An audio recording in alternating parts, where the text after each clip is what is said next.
কুয়াকাটা ট্যুরে এবার আমরা কুয়াকাটার সবথেকে নামকরা একটা হোটেলে উঠেছি। তো এখানে এসে আমরা কি কি ফ্যাসিলিটিস পেয়েছি আর হোটেলের কি কি সুবিধা ছিল, কিভাবে রুম বুকিং করা যাবে, সেই সব কিছুই থাকছে এই ব্লগে। হ্যালো এভরিওয়ান, আসসালামু আলাইকুম। কেমন আছেন সবাই? আশা করছি সবাই ভালো আছেন। আলহামদুলিল্লাহ আমরাও ভালো আছি। এই ভিডিওটা ছিল আমাদের ডিসেম্বরের 16 তারিখের 15 তারিখের রাতে আমরা ঢাকা থেকে রওনা দিয়েছিলাম।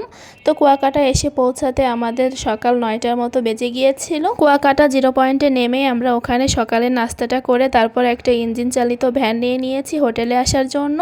আর ওখান থেকে হোটেলটা খুব বেশি একটা দূরেও ছিল না, কাছেই ছিল। তো আমরা অল্প সময়ের মধ্যেই হোটেলে চলে এসে তো দেখি এতদিন ভিডিওতে যা দেখেছি আসলেই তাই। হোটেলটা বিশাল বড় এরিয়া নিয়েই তৈরি করা, চারিদিকে গাছগাছালিতে ঘেরা, একদম সুন্দর করে সব সাজানো গোছানো ছিল। তো এই যে আমরা হোটেলের কাছে চলে এসেছি। এতক্ষণ যে বিশাল এরিয়াটা দেখলেন সবটা নিয়েই কিন্তু এই হোটেলটা তৈরি করা। এই হোটেলে কিন্তু ছোট ছোট ভিলাও ছিল, আপনারা চাইলে কিন্তু প্রাইভেট ভাবে ওখানে থাকতে পারবেন।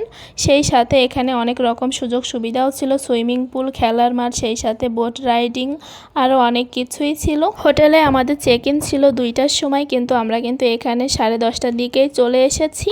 তো এখানে যদি রুম খালি থাকে তাহলে আমাদের দিবে, তা না হলে কিন্তু আমাদের ওয়েট করতে হবে। এখানে আসার পর আগেই যা যা ফর্মালিটিস ছিল সেগুলো পূরণ করা হলো, কারণ রুম তো আমাদের আগে থেকে অনলাইনে বুকিং করা ছিল। সব ফর্মালিটিস শেষ করার পর ওনারা আমাদেরকে এখানে বসে অপেক্ষা করতে বলে, রুম খালি হলেই দিয়ে দিবে। হোটেলের লবিটাও ছিল অনেক বড়, তো অনেক মানুষ এখানে একসাথে বসতে পারবে।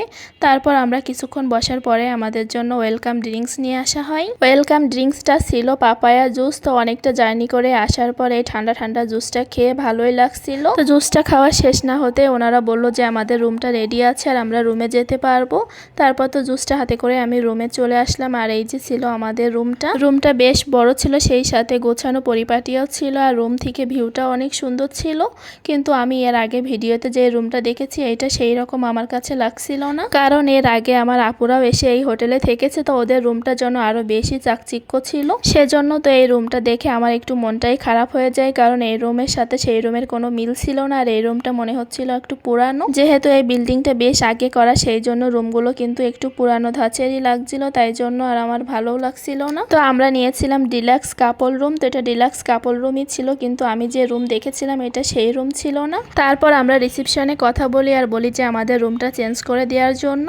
তো ওনারা বলল যে তাহলে আমাদের অপেক্ষা করতে হবে, রুম খালি হলে তারপরেই নাকি তারা চেঞ্জ করে দিবে। তার জন্য আমরা অপেক্ষা করছিলাম। এই রুম থেকে আমাদের এই যে ভিউ ছিল এটা, এই যে ছোট ছোট ভিলাগুলো দেখা যাচ্ছে এগুলো কিন্তু প্রাইভেট ভাবে বুক করে নেওয়া যাবে। তারপর এই পাশে তাদের যেই সেতু ছিল, তারপর বোট রাইডিং করা সেই জায়গাটা ছিল, সামনে কিন্তু খেলার মাঠ, আর এই পাশে কিন্তু ছিল ধানের ক্ষেত। সবটা কিন্তু খুব সুন্দরভাবে সাজানো গোছানো পরিপাটি করাই ছিল। তো এখানে কিন্তু খুব সুন্দর সুন্দর ছবিও তোলা যাবে। যারা সুন্দর সুন্দর ছবি বা ভিডিও করতে পছন্দ করেন তারা কিন্তু এই হোটেলে আসতে পারে। তো কথার মাঝে তো আমি ভুলেই গিয়েছি, তো এখানে তো আমি হোটেলের নামটাই বলতে ভুলে গিয়েছি। তো এটা ছিল কুয়াকাটার সবথেকে নামকরা একটা হোটেল, শিকদার রিসোর্ট অ্যান্ড ভিলা। এটা ছিল মূলত 5 স্টার হোটেল। তো এখানে নতুন করে আরো হোটেল বানানো হচ্ছে, তো সেই বিল্ডিং এরও কাজ চলছিল। তো আমার আপুরা যে আসছিল তো ওরা ওই বিল্ডিং এই ছিল। তো সেটা আপু বুঝতে পারিনি যে এখানে 2টা বিল্ডিং আছে, তার জন্য আমরাও বুঝতে পারিনি। তো প্রথমে আমাদের যে বিল্ডিংটাই দেওয়া হয়েছিল রুম, তো এটা ছিল আগের বিল্ডিংয়ে, তারপর আমাদের নতুন বিল্ডিংয়ে এই রুমটা দেওয়া হয়। এই হোটেলের সার্ভিস ছিল খুবই ভালো, একদম 10-এ 10। আমাদের কাছে তো খুবই ভালো লেগেছে, যেহেতু এই বিল্ডিং এর কাজ এখনো চলমান। তারপরে কিন্তু ওনাদের সাথে বলার পর ওনারা 2টার দিকে আমাদের এই রুমটা দেয়। তো এই রুমটা কিন্তু আমরা যে রুম দেখেছিলাম সেই রুমই ছিল। এটা ছিল ডিলাক্স কাপল রুম। তো এটা 8 তলাতে ছিল। তো এখান থেকে কিন্তু আমাদের সুন্দর সমুদ্রের ভিউও দেখা যাচ্ছিল। আর এই রুমটা আগের রুমে থেকে সাইজে ছোট হলেও কিন্তু এখানে সুন্দর করে ডেকোরেশন করা ছিল, যার জন্য দেখতেও ভালো লাগছিল। যারা একটু বড় রুম, খোলামেলা রুম পছন্দ করেন তারা কিন্তু ওই রুমগুলোই নিতে পারেন। তারপর এই যে আমাদের বেলকনি থেকে এই সুন্দর ভিউটা ছিল, একদিকে খোলা মাঠ, গাছগাছালি, সেই সাথে সুন্দর সমুদ্রের ভিউও ছিল। এটা যেহেতু শীতকালে ছিল আর ওই সময় একটু চারিদিকটা কুয়াশাচ্ছন্নও থাকে, তার জন্য কিন্তু সমুদ্রের ভিউটা ফোনে সুন্দরভাবে বোঝা যাচ্ছিল না, কিন্তু সামনাসামনি ঠিকই দেখা যাচ্ছিল। তারপর আমরা চলে আসি সুইমিং পুলে। তো এখানে এসে আমার মেয়েটাকে তার বাবা এখানে সাঁতার কাটা শেখাচ্ছিল। এখন যেহেতু শীতকাল, আর শীতকালে যেহেতু পানিটা ঠান্ডাই থাকে, তার জন্য কিন্তু এখানে গরম পানিরও ব্যবস্থা ছিল। তো এই যে ছোট্ট জায়গাটা দেখছেন, এখানে কিন্তু গরম পানি দেওয়া ছিল, তার জন্য ওরা এখানেই গোসল করছিল। আর বাইরের যে পানিটা ছিল ওটা কিন্তু ঠান্ডা ছিল। গরম পানির এই ব্যবস্থাটা রেখে কিন্তু ভালোই করেছে, কারণ বাচ্চারা যেহেতু ঠান্ডা পানিতে গোসল করতে পারে না, তাই জন্য তারা কিন্তু এখানেই গোসল করতে পারবে। এই এই যে এই বিল্ডিংটা দেখছেন, প্রথমে কিন্তু এখানেই আমাদের রুম দিয়েছিল, তারপর চেঞ্জ করে আমরা আরেকটা যে বিল্ডিং আছে ওখানে রুম নিয়েছি। তো এখানে গোসল করছিল মেয়ে আর মেয়ের বাবা। মেয়ে তো উঠতেই চাচ্ছিল না।